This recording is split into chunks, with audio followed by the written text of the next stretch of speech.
Commissioner, we turn now to the second topic of this fourth round of public hearings. The second topic we will examine involves issues that arise in the interactions between Aboriginal and Torres Strait Islander people living in regional and remote communities and financial services entities. As at 2016, 649,171 Australians identified as being of Aboriginal and/or Torres Strait Islander origin, comprising 2.8% of the total population of Australia.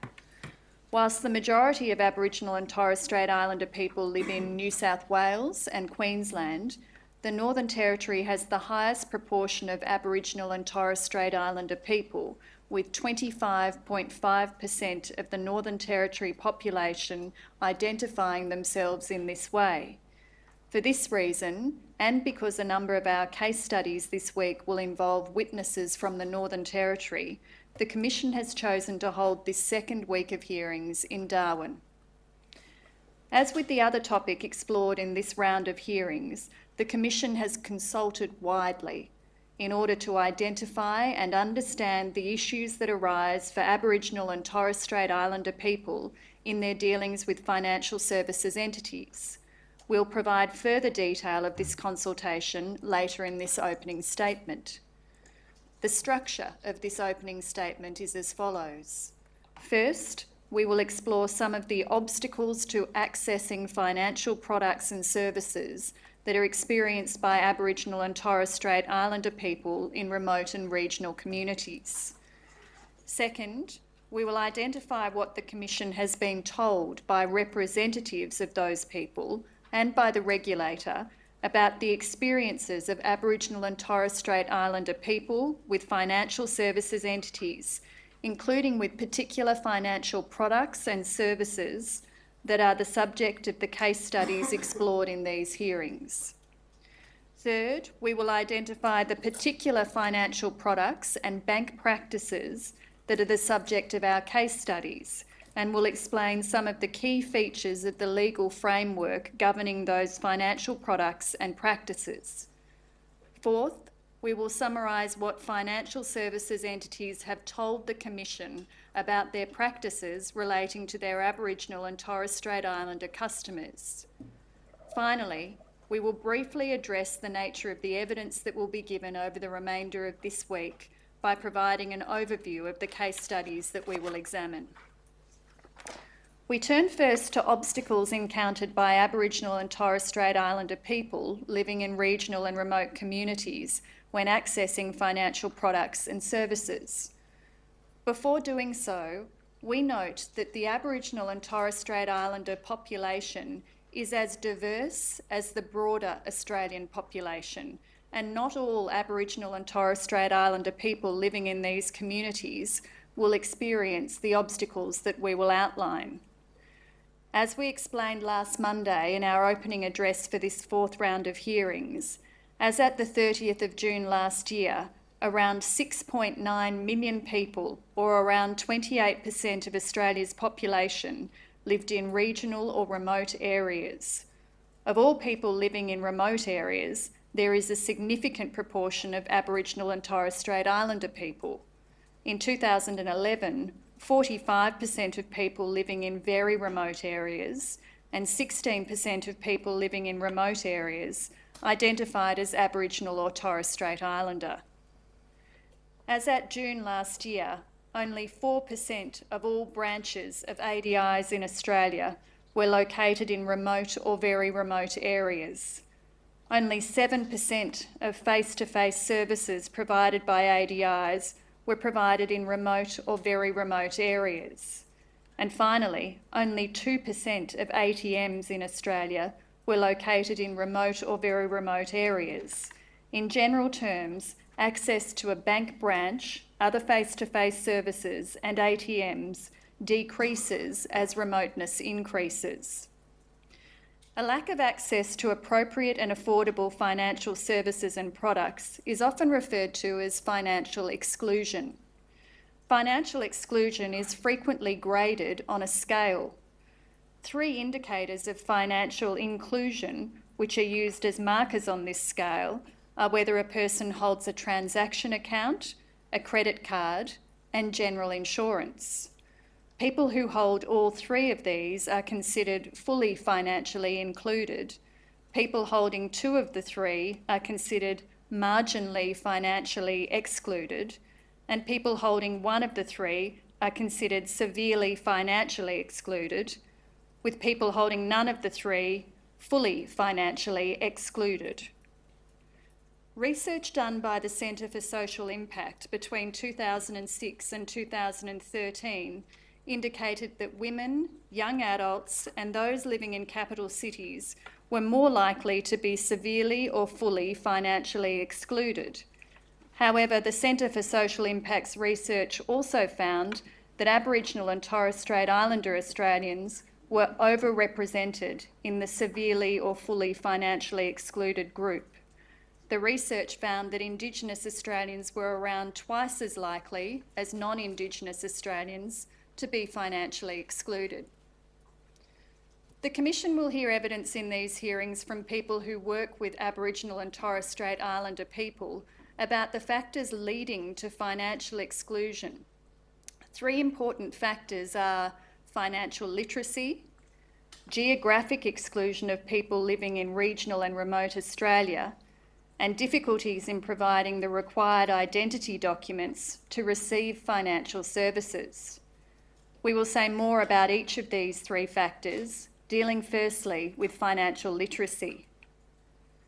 Fundamental barriers can exist for Aboriginal and Torres Strait Islander people in accessing financial services, including language barriers where English is not spoken as a first language, lower levels of financial literacy, and limited exposure to people with high levels of financial literacy. A 2015 study by Gordon and Boyle notes that lower levels of literacy are present among Aboriginal and Torres Strait Islander people, particularly those from regional and remote communities where children have only participated in formal education in relatively recent generations. The study also found that lower levels of literacy and numeracy disproportionately impact on the financial exclusion levels of Aboriginal and Torres Strait Islander people, who are continuously overrepresented in this category. Consumers with low financial literacy may have a limited understanding of how credit, insurance, and superannuation products work. This may result in inappropriate products being provided to consumers. We turn to geographic exclusion, which refers to a physical lack of access to banking and financial services due to the distance between where the consumer lives and the required services. In the 2016 census, almost 1 in 5 Aboriginal and Torres Strait Islander people lived in remote and very remote areas, compared to around 1 in 100 non-Indigenous people. By virtue of their location, Aboriginal and Torres Strait Islander people are more likely than the general population to suffer geographic financial exclusion. For all Australians, and particularly for Aboriginal and Torres Strait Islander people, geographic exclusion can be further compounded by a range of other practices and developments. We will highlight 3 of these: bank branch closures, ATM fees, and access to digital services. Dealing first with bank branch closures, in recent years there has been a reduction in bank branches and other face-to-face points of presence in these communities. The Commission heard in the first part of this hearing about the substantial number of branch closures in rural and remote areas of Australia over the last decade. The removal of banking services from remote communities has had particular implications for the Aboriginal and Torres Strait Islander population, who represent a large and increasing share of the population of regional and remote Australia. The ABA's Bank Closure Protocol recognises that losing a nearby branch may have implications for the local community, particularly for those who live a significant distance away from a branch. The protocol identifies the steps that should be taken by a bank if it is closing a branch and there is not another branch of the same brand within 20 kilometres by road. In those circumstances, the protocol proposes that where it is commercially viable to do so, a bank closing a branch will ensure that ongoing face-to-face access remains locally available. If it is not commercially viable to continue to offer face-to-face services, the protocol provides that the bank will undertake to identify other retail banking service options prior to bank closure and commence consultation with the community. Turning to ATM fees, a lack of access to bank branches and to alternative methods of withdrawing cash may result in people living in regional and remote areas paying relatively high transaction costs to obtain cash. These transaction costs are largely referable to ATM fees. In a 2010 report, the Australian Financial Counselling and Credit Reform Association noted that the cost of ATM fees was having a significant and detrimental impact on Indigenous people living in remote communities. This was due to withdrawal limits on ATMs, which forced people who needed larger amounts to make multiple withdrawals, incurring additional fees. It was also due to Indigenous consumers having no choice but to use the single ATM in a remote community that charges fees to perform transactions or check account balances, and due to community stores charging fees of $2 per EFTPOS transaction. In response to concerns raised about the impact of ATM fees, the government announced in December 2010 that the Reserve Bank of Australia and the Treasury would establish a joint task force to monitor and enhance ATM competition reforms. In May 2012, the ABA applied to the ACCC for authorisation of a proposed agreement, pursuant to which customers of the proposed participating financial institutions would be provided with access to fee-free ATM withdrawals and balance inquiries at certain ATMs operated by the proposed participating ATM deployers. On the 8th of November 2012, the ACCC granted authorisation for 5 years to the 1st of December 2017. On the 21st of December last year, the ACCC granted reauthorisation for a further 10 years. Turning to access to digital services, as the physical distance to financial products and services increases, access to the internet and other digital services becomes increasingly important to facilitate dealings with financial products and services. Access to the internet and online banking services may alleviate some of the difficulties in accessing financial services when access to a branch or an ATM is limited. However, Aboriginal and Torres Strait Islander people living in remote communities may have difficulty accessing the internet as it may be unavailable or costly. Other factors that impact on the ability of Aboriginal and Torres Strait Islander people to adapt to electronic banking systems include language barriers, levels of education, literacy, technical literacy, and unreliable phone or internet access. We turn to the third important contributor to financial exclusion. As well as financial literacy and geographic exclusion, difficulties with identification documents can play a major role. As we have noted, the Centre for Social Impact has done significant work on financial exclusion. In a piece of work from 2012, considering people who were fully or severely excluded from access to financial services, the Centre found that 17.9% of Aboriginal and Torres Strait Islander people surveyed had difficulties in opening a bank account because they were unable to provide identity documents, compared with 8.7% of non-Indigenous people in the survey. The Commission will hear from people representing bodies that work closely with Aboriginal and Torres Strait Islander consumers about the reasons such people have difficulty with identification documents. We highlight some of those reasons now. In 2015, the Indigenous Superannuation Working Group found that identification problems occur because for many Aboriginal and Torres Strait Islander people, particularly older generations, births, marriages and deaths were not recorded in official registers. The result of this is that some Aboriginal and Torres Strait Islander consumers do not have a birth certificate. If their birth was never recorded, it can be very difficult to obtain a birth certificate. Some Aboriginal and Torres Strait Islander consumers have or use multiple names. These may include a traditional skin name or clan name, a birth name, and an adoptive name. Formal identification documents may contain different names or different spellings of the same name. It can be very difficult to have documents copied or certified in remote locations. Some Aboriginal and Torres Strait Islander people live many hours away from the nearest bank branch, making it difficult to physically attend a branch to provide identification documents.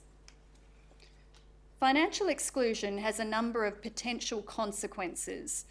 Amongst other things, financial exclusion makes day-to-day money management difficult, reducing people's ability to buffer against unexpected financial shocks or to smooth consumption. Financial exclusion can mean that individuals who lack identification documents may have difficulty opening a bank account, accessing superannuation entitlements, and accessing mainstream credit. Financial exclusion also increases the likelihood that a consumer will resort to methods of obtaining finance beyond mainstream credit providers. As a result of being excluded from mainstream credit options, consumers may have few alternatives other than to turn to high-cost, small-amount lenders to source finance as quickly as possible from the first available lender at whatever cost and on whatever terms are offered. In 2015, the Centre for Social Inclusion noted that when compared to the broader population or financially included segment between 2006 and 2013, people who were severely or fully financially excluded were consistently more likely to experience a number of poorer economic, social and health outcomes. Amongst other things, those who were severely or fully financially excluded were more likely to feel financially unstable. It is clear that Aboriginal and Torres Strait Islander people face unique obstacles to participation in financial services in remote and regional communities. We will hear evidence in these hearings about the significant consequences of financial exclusion for these people. We turn next to some of the experiences of Aboriginal and Torres Strait Islander people in respect of the products and practices that we will address in these hearings. The Commission has consulted with a large number of bodies that provide assistance to Aboriginal and Torres Strait Islander people in their dealings with or disputes with financial services entities. The Commission has spoken with financial counsellors and lawyers from organisations across Australia who work closely with this group. In the Northern Territory, we spoke with the Katherine, Central Australia and Darwin offices of the North Australian Aboriginal Justice Agency, NAJA, and with representatives of Save the Children in Katherine. In Queensland, we spoke to the Indigenous Consumer Assistance Network, ICANN, including with financial counsellors who work with consumers on Palm Island. In Victoria, we spoke to the Consumer Action Law Centre. In New South Wales, we spoke with the Financial Rights Legal Centre and New South Wales Legal Aid. We also spoke with representatives of Financial Counselling Australia across the country, including its affiliates at Broome Circle in Western Australia, Anglicare Northern Territory, located in Darwin, and Lutheran Community Care, located in Central Australia. We spoke with financial counsellors who work with clients in a number of remote communities across Australia, including Groote Eylandt, and Lake Avella in the top end, and the Yullamoo community in Central Australia. In addition, we spoke with the First Nations Foundation, who work across Australia. These bodies told the Commission about the key issues facing Aboriginal and Torres Strait Islander people in their dealings with financial services entities, some of which were common across a number of these organisations. The first common issue that the Commission heard about related to funeral insurance. Consumer bodies told the Commission about predatory sales practices of funeral insurance companies and about the provision of inappropriate policies to Aboriginal and Torres Strait Islander people. We were told that funeral insurance policies were often unsuitable to the consumer base. The second common issue related to superannuation. The Commission heard about a number of difficulties experienced by Aboriginal and Torres Strait Islander people in relation to accessing superannuation funds. We heard that these people sometimes lack the necessary knowledge about their superannuation benefits and entitlements in order to make a claim. When they are aware of those entitlements, we heard that they often still have difficulty accessing entitlements due to the identification requirements and issues associated with remoteness. We were told that there can be a lack of acknowledgement within superannuation funds of Indigenous kinship structures, meaning that consumers are unable to elect beneficiaries beyond their immediate family. The third common issue related to consumer lending. We were told about instances of irresponsible lending that bore a number of similarities to consumer experiences that we examined in the first round of Commission hearings, in circumstances that involved the added challenges of remoteness, language, and cultural barriers.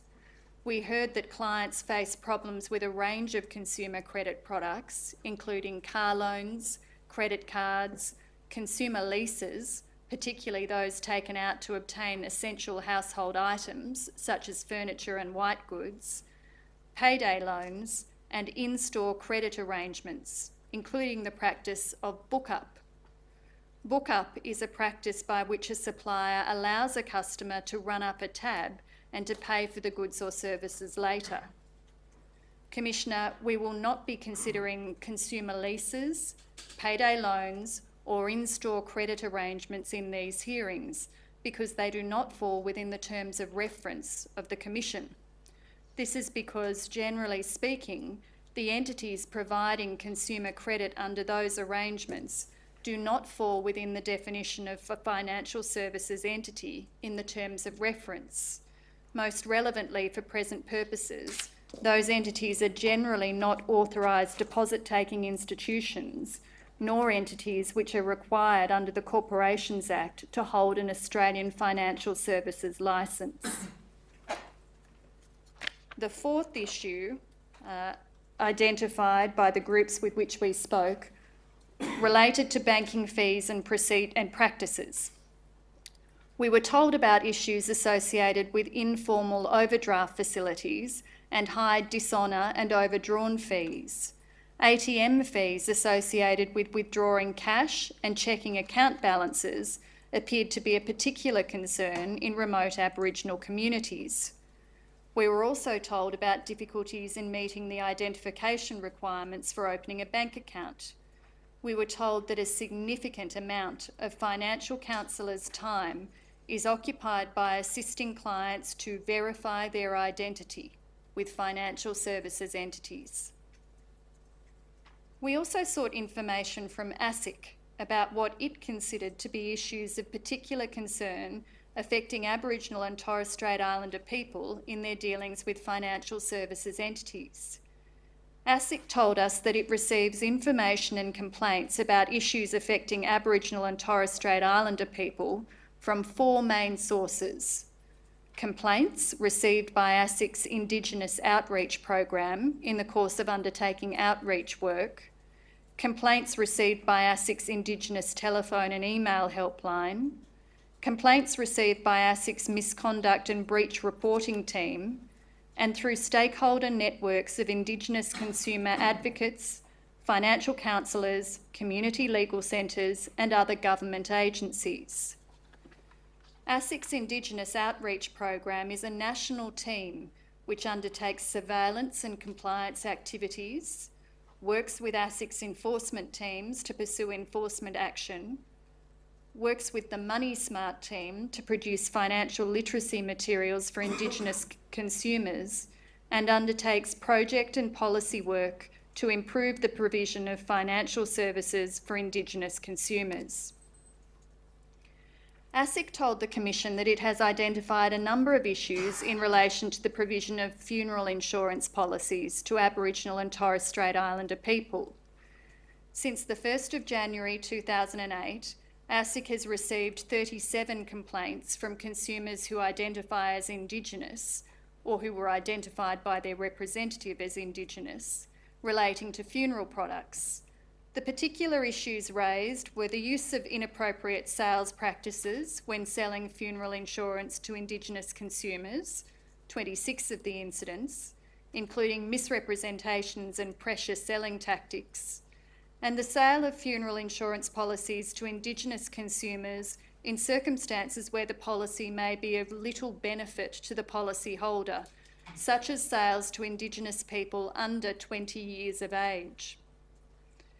ASIC identified that while over half of consumers with funeral insurance were aged 50 to 74, this was 51.2%, funeral insurance sold to Indigenous consumers had a much younger age profile. 50% were aged under 20. A higher proportion of Indigenous consumers also had their policies cancelled for non-payment of premiums. ASIC has taken action against at least 3 funeral and life insurance providers in respect of their sales to Aboriginal and Torres Strait Islander customers. 2 of these funeral insurance providers, ACBF and Select, will be the subject of case studies during these hearings. ASIC also told the Commission that it believes a significant number of Aboriginal and Torres Strait Islander people have difficulty engaging with the superannuation system. ASIC told us that it received feedback from financial counsellors and consumer advocates through its consumer advisory panel about unmet needs among Aboriginal and Torres Strait Islander people for information about superannuation, proof of identity requirements, and tax file number issues. The feedback that it received also related to difficulties with accessing superannuation funds and finding lost super. ASIC told us that it has held information forums with representatives of the superannuation industry to raise awareness about the issues Aboriginal and Torres Strait Islander people face when accessing their superannuation. ASIC has also arranged trips to Indigenous communities with senior people from some superannuation funds. ASIC also told the Commission that many remote Indigenous communities are not serviced by ADIs or by networks or intermediaries to connect ADIs with potential borrowers. ASIC explained that it is common in remote communities for credit to be provided by the vendor of the goods, including through book-up arrangements. ASIC told us that it has worked with regional Indigenous communities in relation to loans and credit products, and that this work has primarily been directed towards providers of book-up and consumer leases for household goods.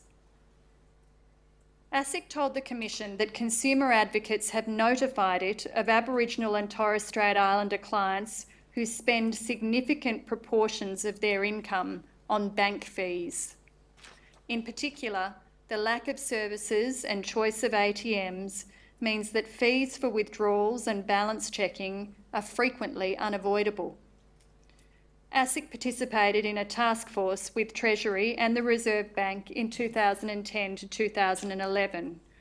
As a result of a report produced by that task force, the ABA implemented the fee-free ATM response, which we referred to earlier.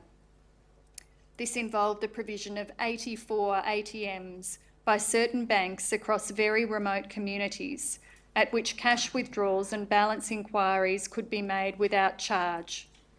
ASIC told the Commission that the fee-free ATM trial has significantly reduced the impact of transaction fees in communities where a fee-free ATM is located. A number of the issues raised by ASIC and by those bodies that provide assistance to Aboriginal and Torres Strait Islander people will be considered in this round of hearings. In particular, the Commission will examine case studies involving funeral insurance and bank fees and practices.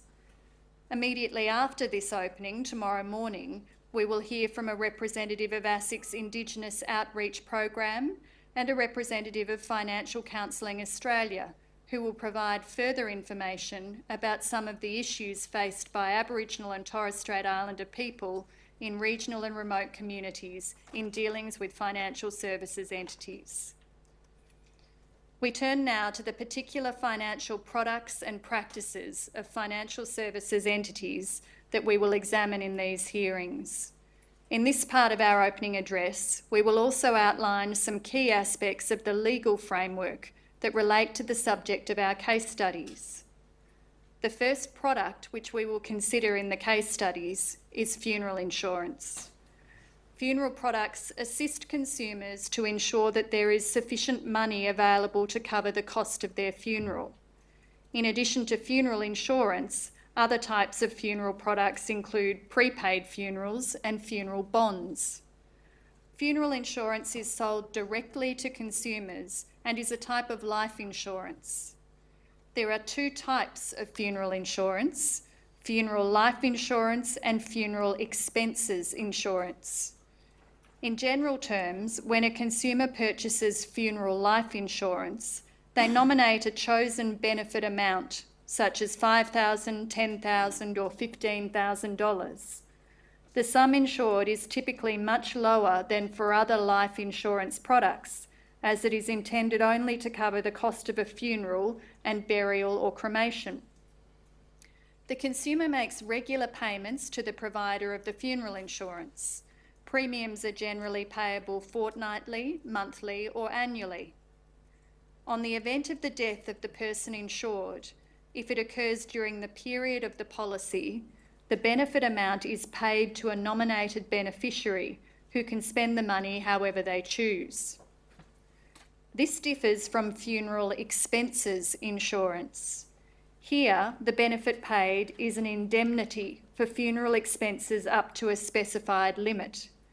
This means that if an insured person has nominated a limit of $15,000 and has paid premiums in accordance with this amount, but the funeral only costs $8,000, the insurer will only pay $8,000. In 2014, most funerals cost somewhere between $4,000 and $15,000. Despite the low sum insured, the cost of most funeral insurance coverage is relatively high, due in part to features such as an absence of full underwriting. Some funeral insurance policies have fixed premiums, but most do not. Therefore, the total cost paid for funeral insurance cover generally depends on how long the person lives after acquiring the insurance. Funeral insurance products in Australia typically have the following features.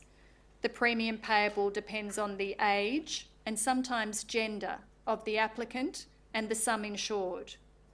Applicants are not usually subject to health or medical checks. There are often restrictions on when benefits are payable in the first 12 to 24 months of a policy. For example, benefits are often payable during this period for accidental death only.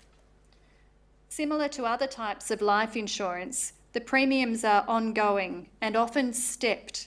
That is, they often increase as the consumer ages, although in some policies premiums cease after the person reaches a specified age. The sum insured also usually automatically increases in line with CPI or a fixed amount, such as 5%. The insured person can sometimes opt out of automatic sum insured increases. And premiums are not refundable if the insured person stops making payments or cancels the policy. As we will see from the case studies, This feature often means that consumers are hesitant to cancel funeral insurance policies, as they may have already paid significant amounts of money for the policy and stand to lose it all if the policy is cancelled. As at the 30th of June 2014, there were a total of 437,274 active funeral insurance policies covering 743,421 insured lives. In the 2014 financial year, there were a total of 12,648 funeral insurance claims accepted by insurers. Over 103 million was paid out in claims, with an average payout of $8,143. This was a significant increase on the previous year, in which 61.6 million was paid out in total. The amount paid out by insurers was around 33% of the value of premiums collected over the same period. In the 2013 financial year, the value of claims paid was 20% of premiums collected. During the 2014 financial year, a total of 72,091 funeral insurance policies were cancelled, representing a lapse rate of 16.5% of total active policies. Notably, the rate of cancellations as a proportion of new policies was 80%. Nearly 65% of cancellations were initiated by consumers, while in the remainder of cases, the insurer cancelled the policy due to non-payment of premiums. About 16% of cancellations occurred during a cooling off period, which is often 30 days, while a further 39% occurred during the remainder of the first year of the policy. About 55% of cancellations therefore occurred during the first year. According to most insurers, the main reason for policy cancellations is the cost of the policy. Nearly 2/3, 65.2%, of active policies had been held for less than 3 years. Only 17.5% had been held for 5 years or longer, with just 4.7% held for longer than 8 years. ASIC has regulatory responsibility for the conduct and disclosure obligations of issuers of funeral insurance. ASIC's investigations into the industry have found that people who bought funeral insurance generally found out about the product through television advertisements. People who bought funeral insurance generally selected from a small number of insurance providers. Most people with funeral insurance policies had not thought to calculate the total cost or to estimate likely costs under the policy. Most consumers held policies with stepped premiums, where premiums increased as the person aged. Average annual premiums quadrupled for consumers aged over 50, rising from $336 for those aged 50 to 54 to $1,344 for those aged 80 to 84. Despite the overall decline in new policies between the 2013 and 14 financial years, 9 insurers reviewed by ASIC received a total of nearly $315 million in premiums for the 2014 financial year, an increase of about 9% on the previous year. And as I've indicated, ASIC found that most funerals cost somewhere between $4,000 and $15,000. For the policies reviewed, the average sum insured was $8,859. For new policies, the average sum insured rose to $10,631. Nearly 13%, or 92,532 people, were covered for an amount in excess of $15,000. The regulation of funeral insurance differs depending on whether the particular insurance product is a funeral life insurance product or a funeral expenses insurance product. Both funeral life insurance products and expenses insurance products are life policies under the Life Insurance Act. They are also contracts of life insurance under the Insurance Contracts Act. The consumer protection legislation in Chapter 7 of the Corporations Act includes funeral life insurance as a financial product, but does not include funeral expenses insurance. Issuers of funeral life insurance products are therefore subject to the requirements imposed by Chapter 7 of the Corporations Act, whereas issuers of funeral expenses insurance products are not. Chapter 7 requires entities to act in certain ways when providing financial services pursuant to Australian financial services licences, including doing all things necessary to ensure that the financial services are provided efficiently, honestly and fairly, complying with the financial services laws, taking reasonable steps to ensure that their representatives comply with the financial services laws, maintaining the competence to provide financial services, ensuring that their representatives are properly trained and competent to provide the financial services, to have a dispute resolution system for services to a retail client, and to have arrangements for compensating retail clients for loss or damage suffered because of breaches to financial services law. Funeral insurance products are also subject to the consumer protection regime contained in Part 2, Division 2 of the ASIC Act, although the applicability of this regime to funeral expenses insurance policies appears less than clear-cut. ASIC has regulatory responsibility for the issuers of funeral insurance, but ASIC does not have a product intervention power. Therefore, if conduct is not misleading, ASIC does not have powers to prevent funeral insurance products from being sold in situations where consumers may pay more in insurance premiums over a long period than the benefit that will be available under the policy, or have to cancel a policy due to unaffordable premiums despite having paid premiums over a long period and potentially in excess of the benefit available under the policy. Another topic that will be considered in the course of this round of hearings is bank fees. Fees are imposed by banks on customers in respect of a number of financial products, including loans, credit cards, and transaction or deposit accounts in accordance with the terms of those products. The focus in these hearings will be on fees that are imposed in relation to the terms of transaction or deposit accounts. Fees imposed on deposit accounts can include fees for use of an ATM of a different bank or provider, monthly account fees, overdrawn fees, and dishonour fees, which are fees payable when a direct debit from an account is unable to be completed. Some financial institutions offer an account which has low fees or no fees for customers. Accounts with fee-free features are sometimes referred to as basic accounts.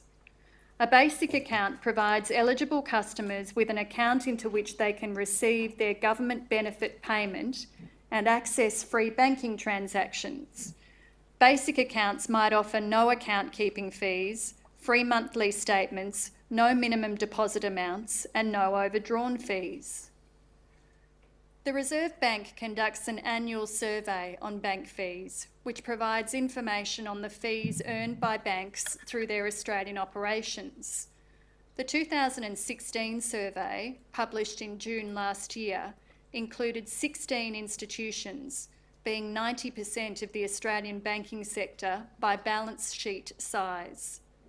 Fee income from deposits for the 16 institutions in the 2016 financial year was $1,104 million, down from $1,109 million in 2015. Banks reported that the decline in fee income was due to more fee waivers, reduced ATM charges owing to customers' increased use of contactless payments technology and EFTPOS cash-out options, and reduced balance inquiries arising from increased use of mobile banking applications. As we will see later in this opening, these developments often do not assist Aboriginal and Torres Strait Islander customers living in remote communities. We turn to the regulation of bank accounts, and particularly transaction accounts. Bank practices are subject to a number of different, commonly overlapping legal regimes. These regimes include general or judge-made law, including contract law, the ASIC Act, which contains prohibitions against misleading or deceptive conduct, unconscionable conduct, and unfair contract terms, and the Australian Consumer Law in Schedule 2 of the Competition and Consumer Act, which applies to the supply of goods and services to consumers. The practices of financial services entities in respect of transaction accounts, including the handling of informal overdrafts and fees, are also self-regulated by codes to which these entities are signatories. As you have heard in previous hearings, the Code of Banking Practice contains guidance around industry standards. It is a voluntary code published by the ABA that has been adopted by most banks offering retail products in Australia. The ABA has also developed an Indigenous Statement of Commitment, which outlines efforts to enhance financial inclusion, banking support, and access to basic bank accounts and services for Indigenous consumers. The ABA released the first Indigenous Statement of Commitment in 2007, and it was revised in July 2015. The current version of the Banking Code was published in 2013. As you have heard previously, in December 2017, the ABA lodged the new draft Banking Code of Practice with ASIC for approval. An updated version of the new draft code was provided to ASIC in April this year. We will refer to some of the relevant provisions in the new draft code shortly. Since 2014, the code has included a general clause concerning customers in remote Indigenous communities. Pursuant to Clause 8, subscribers to the code are required to provide special assistance to members of these communities. This clause provides that if a consumer is a member of a remote Indigenous community, subscribers must take reasonable steps to make information about banking services that may be relevant to the consumer available in an accessible manner. At the consumer's request, provide details of accounts which may be suitable to the consumer's needs, including in a remote location. This information may include details of accounts which attract no or low standard fees and charges. To assist the consumer with meeting identification requirements, having regard to the obligations of the bank under the Anti-Money Laundering and Counter-Terrorism Financing Act. Appropriately train staff who are regularly dealing with consumers in a remote location to be culturally aware, and to consider publicly announced key Commonwealth, state and territory government programs, such as income management programs, that may be relevant in providing banking services to the consumer. A customer can refer an alleged code breach by a subscribing bank to an independent compliance monitoring body, the Code Compliance Monitoring Committee, or to the bank's external dispute resolution scheme, such as FOS, if the customer has suffered a loss and is not satisfied with the bank's internal dispute resolution. As we have noted, the Code of Banking Practice is currently in the process of being revised, following an independent review, which was completed in February last year. The independent reviewer was provided with examples of insufficient support for vulnerable customers, including Aboriginal and Torres Strait Islander people, and recommended broadening Clause 8 to apply more generally to that group, that is, not necessarily only people living in remote communities. The reviewer also recommended that Clause 8 of the Code be redrafted to make the obligations on signatory banks more meaningful and clearer. The draft code contains a new provision, Clause 35, dealing specifically with Aboriginal and Torres Strait Islander people. Clause 35 requires that if a person tells the subscriber that they are an Aboriginal or Torres Strait Islander customer, the subscriber will take reasonable steps to make information about their banking services accessible to them. They will also tell those customers about any accounts and services that are relevant to them, tell them about any accounts or services that have no or low standard fees, and help them meet any identification requirements. The draft code also contains clauses requiring subscribers to raise awareness of the basic, that is, low or no fee banking products that they may offer, to take reasonable steps to make information about banking services accessible to customers in remote communities, including remote Indigenous communities, to provide cultural awareness training to staff who regularly assist customers in remote Indigenous communities, and to train their staff to treat diverse and vulnerable customers with sensitivity, respect, and compassion. A further topic that we will explore in the case studies is informal overdrafts. An overdraft is an arrangement that allows a person to withdraw more funds than they have in their account. There are two types of overdraft, one being an arranged or formal overdraft, and the other an unarranged or informal overdraft. An arranged overdraft is a credit facility connected to a bank, building society or credit account which a person applies for or which may be given to a person as part of the account. In contrast, an unarranged or informal overdraft occurs if a person makes a payment but there are insufficient funds in the person's bank account to cover it. In that circumstance, where the person's bank honours the payment anyway, this creates a debt.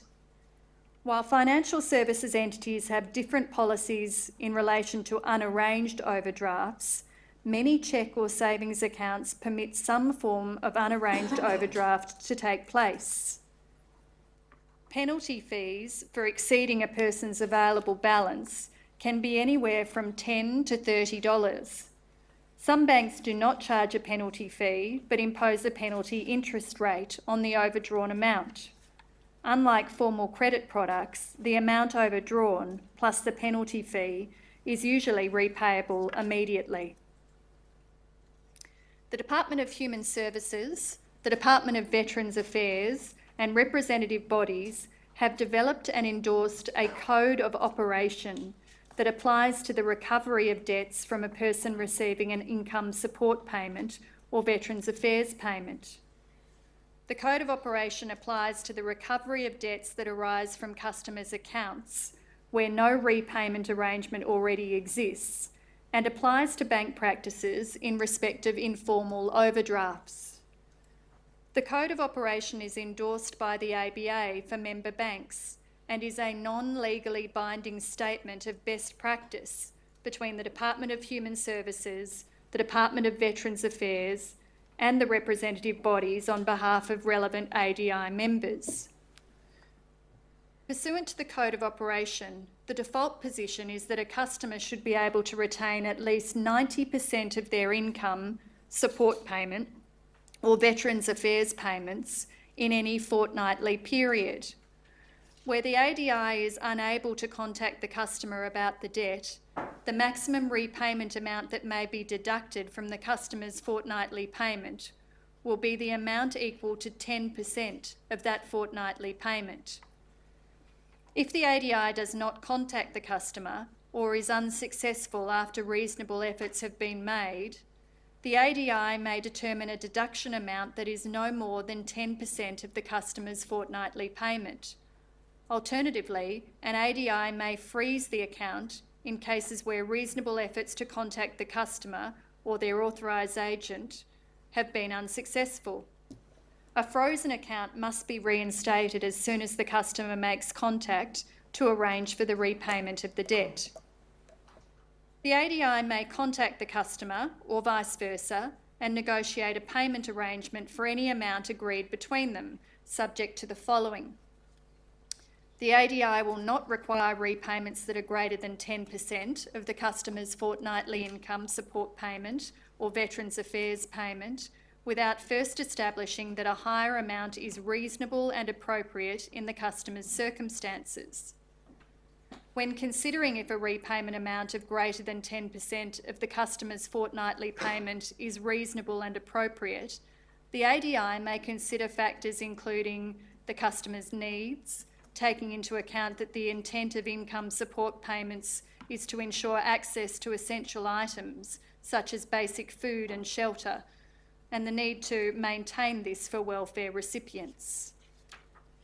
The ADI may also consider any prior deductions from the customer's income support payment or Veterans Affairs payment, and where a debt exceeds the usual payment being credited to the customer's account, the ADI will consider, in accordance with this code, future payments as recovery of the debt. And finally, they may consider any other special circumstances which may impact on a customer's ability to repay the debt. Having determined an appropriate amount for repayment, the ADI will deduct that amount from each fortnightly payment made to the customer by Human Services or Veterans Affairs until the debt is paid. An arrangement between an ADI and a customer in respect of repayment of debts will be recorded by the ADI. The record will also include details of any disagreement between the customer and the ADI and the advice given to the customer on his or her rights and further avenues for resolution of the disagreement. A customer or their authorised agent is able to request a copy of the repayment arrangement, and that the ADI reviews the repayment arrangement should the circumstances of the customer change. Where a customer believes that their ADI has not complied with the Code of Operation, they can invoke the internal dispute resolution process of the ADI, and if the dispute cannot be resolved to the customer's satisfaction by their ADI, they can take their complaint to an external dispute resolution scheme of which the ADI is a member. We will see in these hearings that the Code of Operation is important for some Aboriginal and Torres Strait Islander people who receive income support payments. In some circumstances, Aboriginal and Torres Strait Islander people may not have understood that they had an overdraft facility and the terms on which it was provided. We turn to the information provided to the Commission by financial services entities about their services and practices relating to their Aboriginal and Torres Strait Islander customers.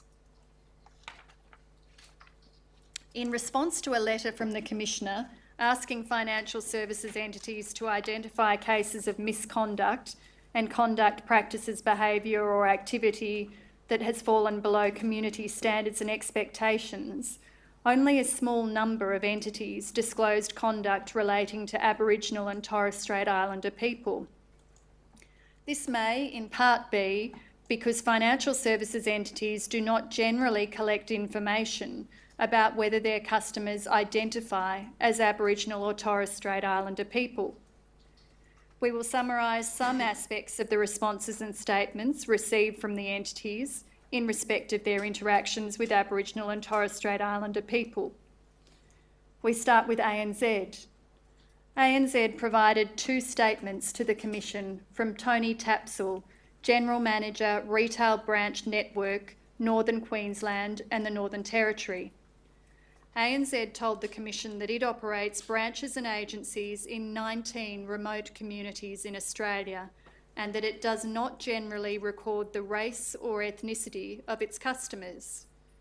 ANZ told the Commission about its operations on Groote Island, where ANZ has an agency and operates a 24-hour ANZ fee-free ATM.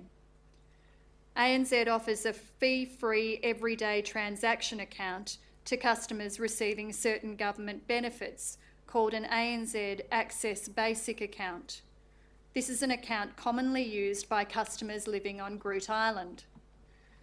ANZ told the Commission that it offers two formal overdraft facilities, ANZ Assured and ANZ Personal Overdrafts. Informal overdraft arrangements are available on a variety of ANZ retail transaction accounts. ANZ told the Commission that in response to the Code of Operation applicable to the recovery of debts, it has implemented what are known as 90% arrangements, which are available to ANZ customers who receive specified payments from Human Services or Veterans Affairs into an ANZ transaction account. The key features of the 90% arrangements are ANZ can apply no more than 10% of the payments to reduce the overdrawn amount, including related fees and interest, with the consequence that the customer is able to withdraw the remaining 90%. The customer can only withdraw funds over the counter at a branch or agency. Any interest and fees applied to the overdrawn amount may be reversed, and once the overdrawn amount is repaid, these arrangements are removed. ANZ told the Commission that if a staff member becomes aware that a customer with an overdrawn account was receiving specified payments from Human Services or Veterans Affairs, the staff member will generally suggest to the customer that the 90% arrangements be put in place on their account. Mr Afsl will give evidence in the Commission this week about informal overdrafts and about ANZ's low fee and fee-free accounts. We turn to Bendigo and Adelaide Bank, which we will refer to as Bendigo Bank. Bendigo Bank have provided a statement from Robert Musgrove, the Executive, Engagement Innovation at Bendigo Bank. Bendigo Bank told the Commission that it has many customers living in regional and remote communities, including Aboriginal and Torres Strait Islander customers. However, the bank does not collect data from its customers that identifies whether or not they are Aboriginal or Torres Strait Islander people. Bendigo Bank operates 608 branches, including community bank branches and agencies, and 720 ATMs across Australia. Of these, 374 branches and agencies and 358 ATMs are located in regional and remote communities. Bendigo Bank told the Commission that since 2012, it has been a participant in the fee-free ATMs in Remote Indigenous Communities initiative, facilitated by the ABA. Bendigo Bank told the Commission that it has certain practices or procedures by which it may refrain from applying fees and charges. For example, where a requested direct debit transaction would put an account with no overdraft facility into a debit balance which is sufficiently small, the bank will often allow the transaction to proceed with no overdrawn fee. By way of further example, where an account incurs a dishonour fee as a result of having had insufficient funds to enable a requested direct debit to be transacted, and the dishonour fee then causes the account to become overdrawn, it is the bank's practice not to apply an overdrawn account fee in addition to the dishonour fee. In his statement, Mr Musgrove responded to the situation of a particular Bendigo Bank customer who had repeatedly been charged overdrawn fees of $21.50 and dishonour fees of $40 over a period of time. We turn next to CBA. CBA has provided a statement from Sian Lewis, Executive General Manager, Direct Channels within Retail Banking Services of CBA. CBA told the Commission about its Indigenous Customer Assistance Line, or ICAL. ICAL's purpose is to provide support to geographically isolated Aboriginal and Torres Strait Islander customers who would otherwise not be able to access a CBA branch or online services to conduct their day-to-day banking. ICAL provides free balance inquiries, replacement cards, access to funds and general support to assist customers with their banking requirements. ICAL employs a specialised identification process for remote customers to enable the delivery of account opening and other services. CBA currently supports 90 remote communities through its ICAL service. In 2009, CBA identified that remote customers were relying on third-party owned ATMs to retrieve their account balances and were incurring significant fees from those providers as a result. CBA launched ICAL on the 25th of May 2009. To address the fees associated with account balances, the launch of iCal was focused around educating customers to telephone for their account balance rather than using ATMs. CBA told the Commission that customers have access to ATM services in remote communities through the ATM fee-free agreement, which has been operating since May 2012. CBA recently identified that there have been instances where CBA customers incurred fees using the ATMs owned and operated by third parties under the ATM fee-free agreement. CBA told the Commission that it is working to identify the number of customers affected, that it will ensure the fees are refunded, and that it will continue to work with the ABA and third-party ATM providers to ensure this does not happen again. CBA also told the Commission that financial assistance centres in remote Indigenous communities had raised concerns with ASIC in relation to the difficulties that some customers had faced completing the identification process. CBA told the Commission that it is working on ways to overcome these difficulties and encourage further engagement. We turn next to the Traditional Credit Union, or TCU. TCU is an unlisted public company limited by shares registered under the Corporations Act. TCU provided a statement from Anthony Hampton, its Chief Executive Officer. TCU told the Commission that it has branches in 14 remote communities in the Northern Territory, in addition to branches in Darwin, Katherine and Alice Springs. It owns and operates 31 ATMs across the Territory, which are mainly located at remote communities where there is a TCU branch. In 2017, 80% of its members lived in remote communities. The vast majority of TCU members living in these communities are Aboriginal and Torres Strait Islander people. TCU told the Commission that its business model is fundamentally different from that of other ADIs because TCU relies on fee income rather than interest income. TCU's net interest income is very small compared to its transaction and account fee income. TCU's low net interest income means there is little capacity for TCU to cross-subsidise branch and ATM networks. Because of this, TCU transaction fees and charges are relatively high compared to those of other ADIs. For example, TCU told the Commission that it charges a weekly account service fee of $5 for an everyday account and a monthly account fee of $10 for a budget account and a loan saving account. A cash withdrawal fee of $5 per withdrawal is charged for cash withdrawals at a branch in relation to certain accounts.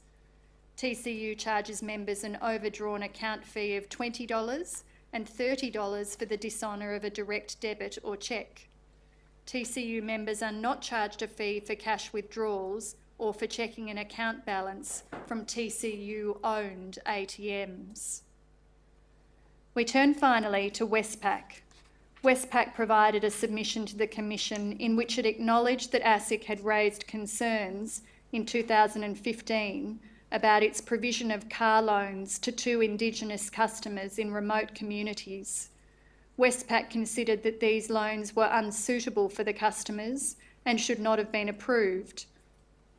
The loans were entered into in around February 2010 and July 2012 by Capital Finance Australia Limited prior to it being acquired by Westpac in December 2013. Westpac was of the view that the identified conduct, at least in part, could be attributed to insufficient control over the implementation of policy, process, or changes to policy or process by third parties. Westpac waived all amounts owing under the loans and ensured that neither customer had a default listing against their name in respect of the loans.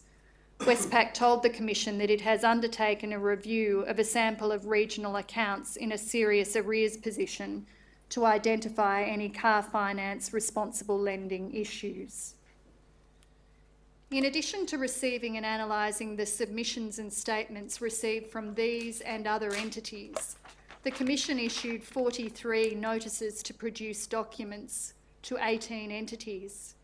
These notices yielded close to 17,000 documents about various aspects of financial services entities' practices, procedures and conduct, both generally and in particular cases.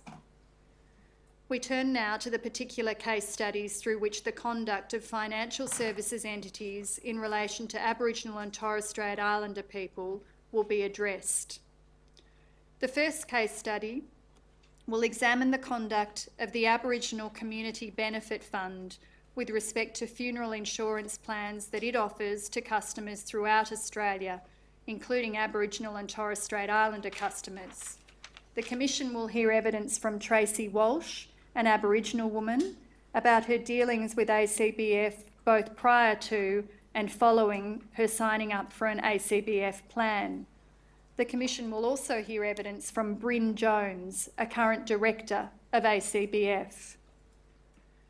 The second case study will examine the practices of Select AFSL in selling funeral insurance to Aboriginal and Torres Strait Islander Australians.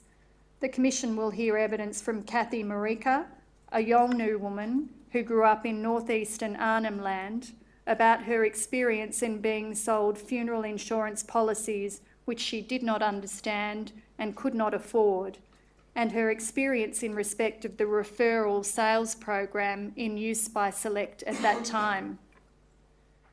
The third case study will examine the conduct of ANZ in connection with the fee-free and low-fee accounts it offers to customers living in remote communities, including Aboriginal and Torres Strait Islander customers.